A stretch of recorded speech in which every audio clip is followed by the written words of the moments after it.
Rádio Unaerp. Rádio Unaerp. Entrevista. Boa tarde, ouvintes sintonizados na Rádio Unaerp. Eu sou Gustavo Tonetti e está começando mais um Rádio Unaerp Entrevista. Agora são 5 horas e 5 minutos da tarde. Nesta sexta-feira, dia 22 de setembro, vamos falar sobre emuladores, programas que conseguem trazer videogames para dentro do computador. O sonho de todos os fãs de videogame é ter todos os consoles já criados para guardar de recordação. Porém, para que isso ocorra, seria preciso que essa pessoa tenha uma condição financeira alta ou uma grande boa sorte para encontrar os jogos raros. Entretanto, isso mudou com a chegada dos emuladores do console. Por meio dos emuladores, os gamers conseguem jogar games que já não são mais vendidos ou encontrados, mas que os trazem uma grande nostalgia ao relembrar das jogatinas como os jogos clássicos. Além disso, essa ferramenta também pode ser encontrada nos próprios videogames e até mesmo em celulares. Nós estamos recebendo hoje aqui na Rádio Unaerp André Keiterhut, designer de games, formado na Anhembi Morumbi e estudante de publicidade e propaganda, com ênfase em marketing na Universidade de Ribeirão Preto. Olá, André, e seja bem-vindo. Muito obrigado por aceitar o nosso convite. Eu que agradeço, Gustavo. Boa tarde. Boa tarde. Então, vamos começar, né? André, e qual a importância dos emuladores para o mundo dos games hoje? Olha, eu comecei a jogar emulador, eu lembro que foi mais ou menos em 98, 99, que foi os emuladores, 2000, 2001, que foi os emuladores de Super Nintendo.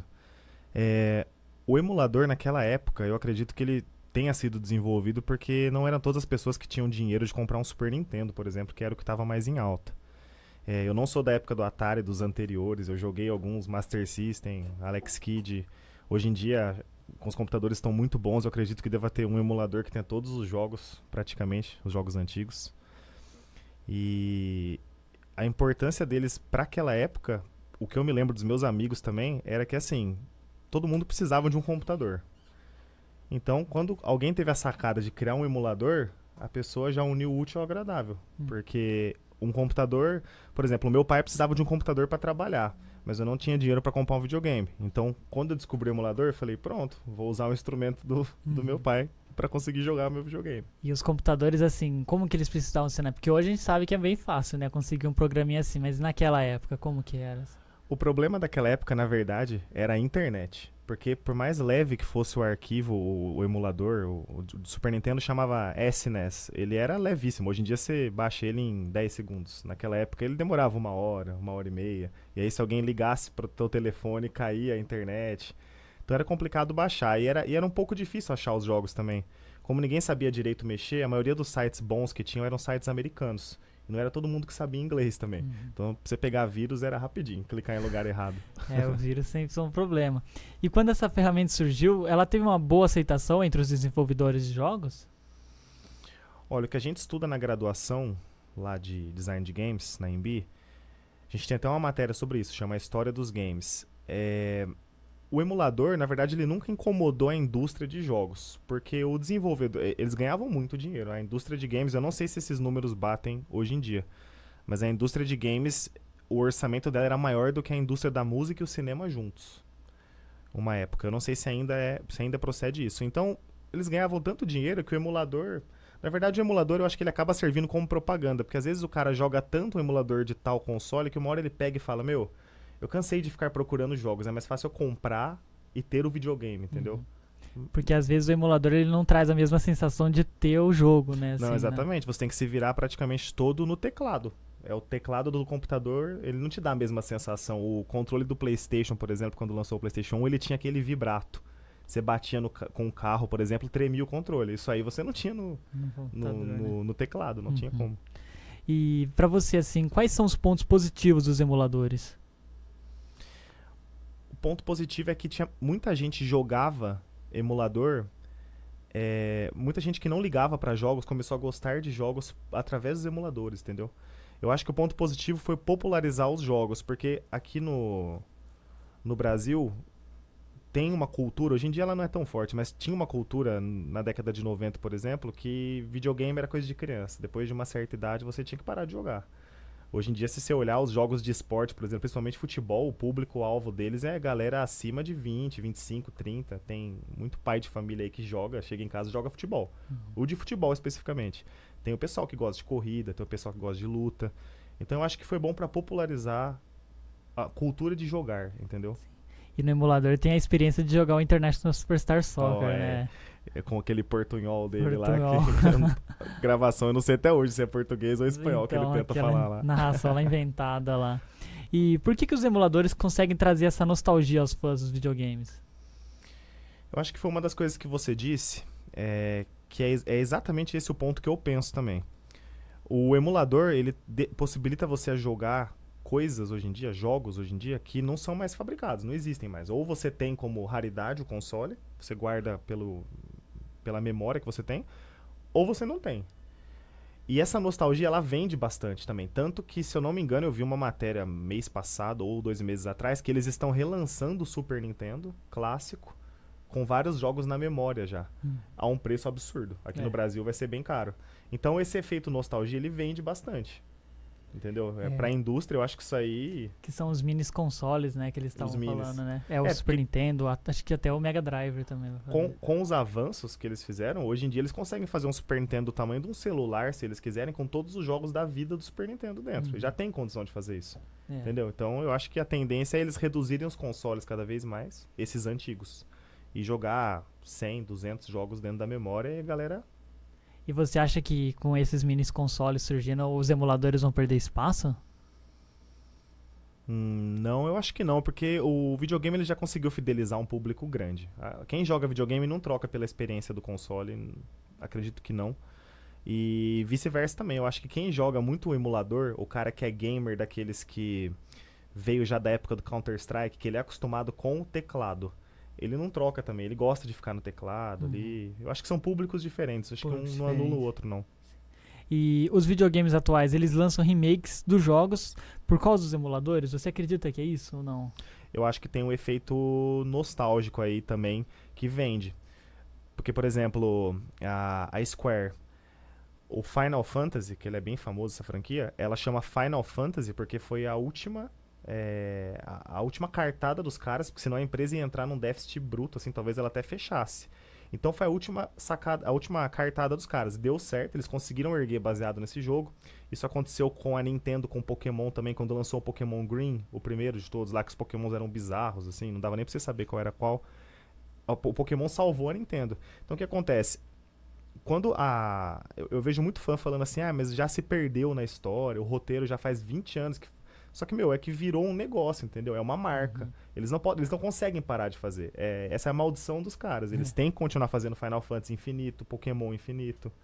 É igual agora a PlayStation retornou com o Crash Bandicoot, né? Assim, o jogo tava abandonado, né? Passou por várias desenvolvedoras, mas retornou agora, Retornou. né? Porque os fãs antigos, eles estão aí.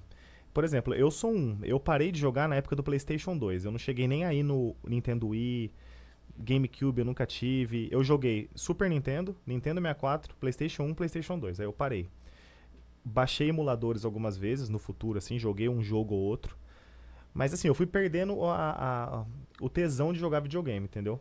Eu sou uma pessoa que eu seria mais apto a jogar emulador do que videogame. Entendeu? Eu também, só prefiro jogar emulador. Assim, tem os videogames novos, mas emuladores é aquele negócio que a gente tá conversando, é a nostalgia mesmo, né? Não, e vira e mexe, os caras lançam tecnologias absurdas, uns 3Ds assim, que estão batendo quase o nível de realidade já. Só que o que a gente vai? A gente vai na internet e a gente baixa Super Mario World de Super Nintendo, Superstar Soccer, Super Nintendo. Donkey tem Kong. Um dos melhores jogos assim que eu considero, ele é à frente do tempo dele.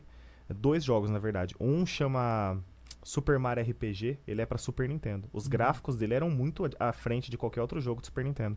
E de roteiro, eu considero o Chrono Trigger um dos melhores jogos do Super Nintendo também. Nossa, o Chrono Trigger é fantástico, assim, que tem vários finais, né? Vários finais, era multi-história pra época. Você tinha ataque combinado, um personagem, se você botasse uma formação com personagens diferentes, eles conseguiam se combinar. Se tivesse um ali que não batia, só combinava 2.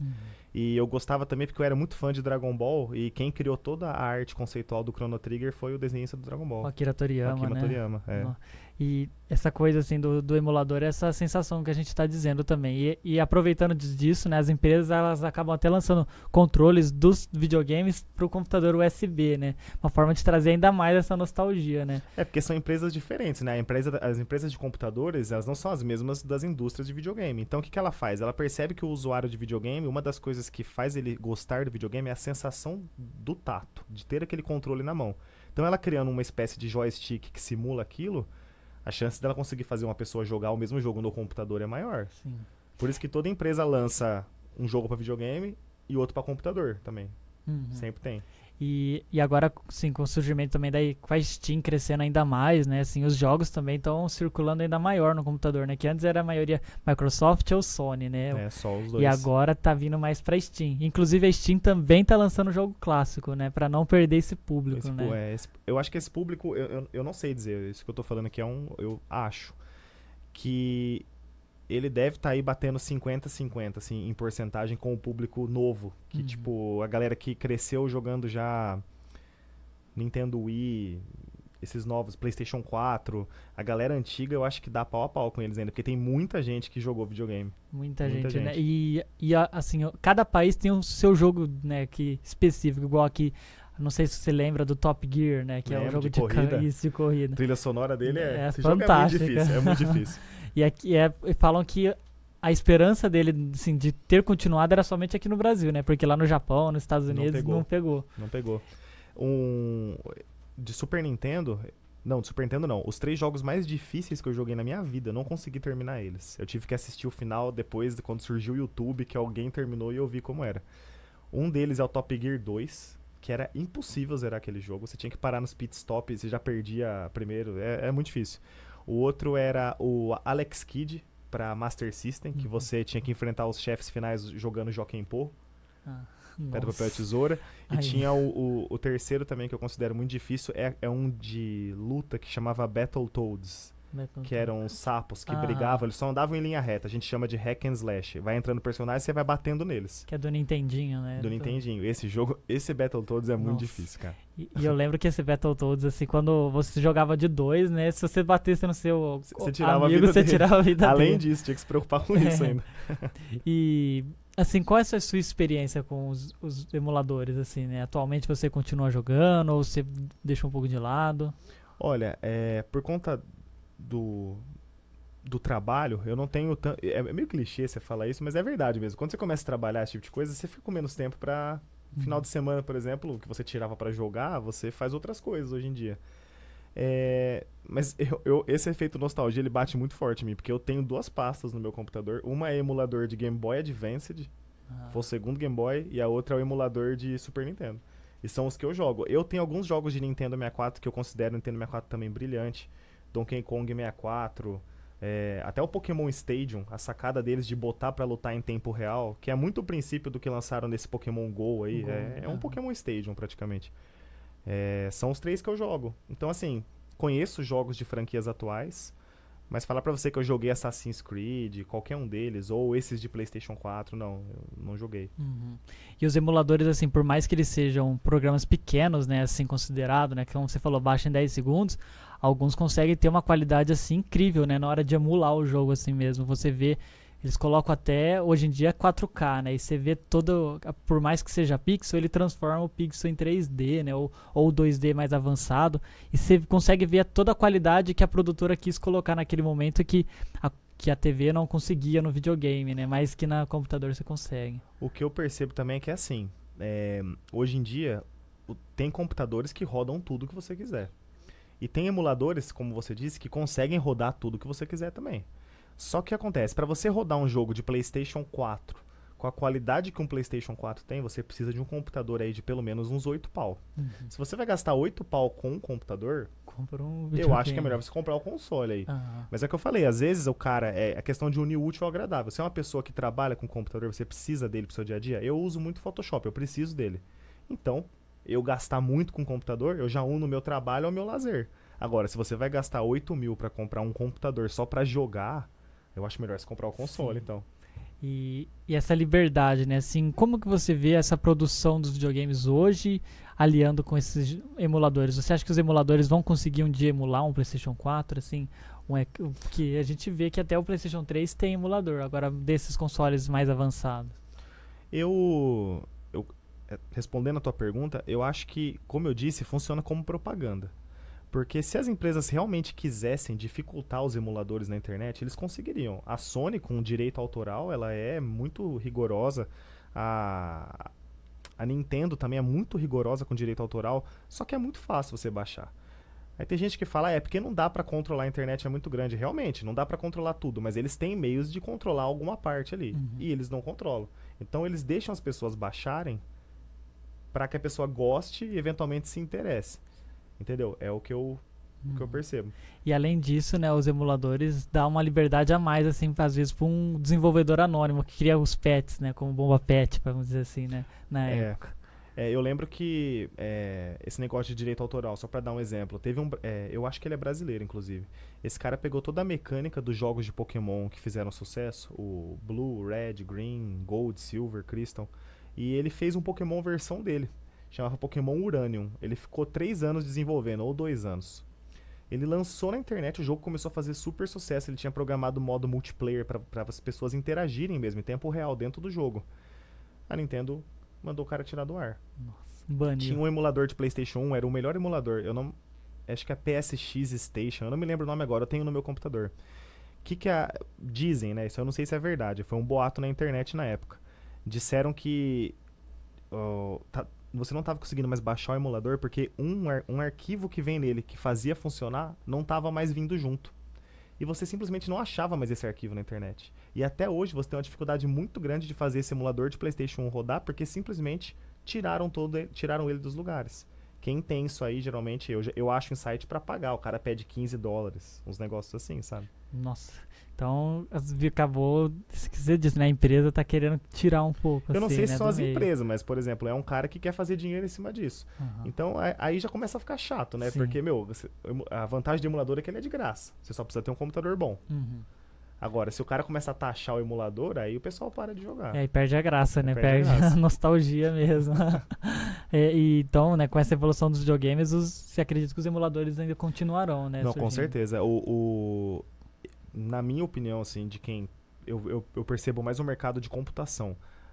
Os videogames não vão conseguir acompanhar os computadores depois de um tempo. O computador, ele vai muito à frente. Ele só não tá mais à frente porque eu acho que eles devem estar estudando outras coisas para serem incorporados ao computador, mas videogame não pega, não. E também tem essa questão dos valores, né? Como você disse, né? Tem uns computadores gamers aí que São chega muito a um preço abusivo, né? Assim, Muito caros. Pra- E essa moda de hoje em dia existir jogadores profissionais de Counter-Strike, Dota, LoL, esse tipo de coisa. Isso faz com que uma galera migre, porque o cara pensa, eu sou muito bom em jogar. E agora eu consigo ganhar dinheiro com isso? Só que você não ganha dinheiro jogando videogame. A não ser esses campeonatos que tem no Japão de Street Fighter, que é 1 contra 1. Mas o que você vê mais é a gente ganhando muito dinheiro com jogos de computador. Esse Counter-Strike. O Counter-Strike é um fenômeno porque a melhor equipe é uma brasileira. Então, você dá incentivo financeiro ainda, os caras vão mesmo, eles vão migrar, não adianta. agora no emulador era final de semana, né? Ali disputando quem zerava mais rápido Super Mario. E o emulador é bom que você não perde nunca, né? Você salva, se você morrer, você dá um load ali e volta onde você salvou. Exatamente. O bom do emulador é isso. Nossa, você pode zerar jogo que no videogame nem chegava aos pés, dava game Eu over. não ia zerar Super Mario RPG nunca se não existisse save state e load state lá. É muito difícil. Muito difícil. Então, acho que é isso. Eu gostaria de agradecer mais uma vez, André, por ter aceito o nosso convite. Muito obrigado, né? Obrigado vocês pelo convite. E espero que tenham todos gostado do tema e que a entrevista de hoje tenha sido bem esclarecedora. Muito obrigado também aos ouvintes da Rádio Unaerp que esteve conosco durante esse bate-papo. Eu sou Gustavo Toneto e vou ficando por aqui. Fique agora com a programação desta sexta-feira da Rádio Unaerp.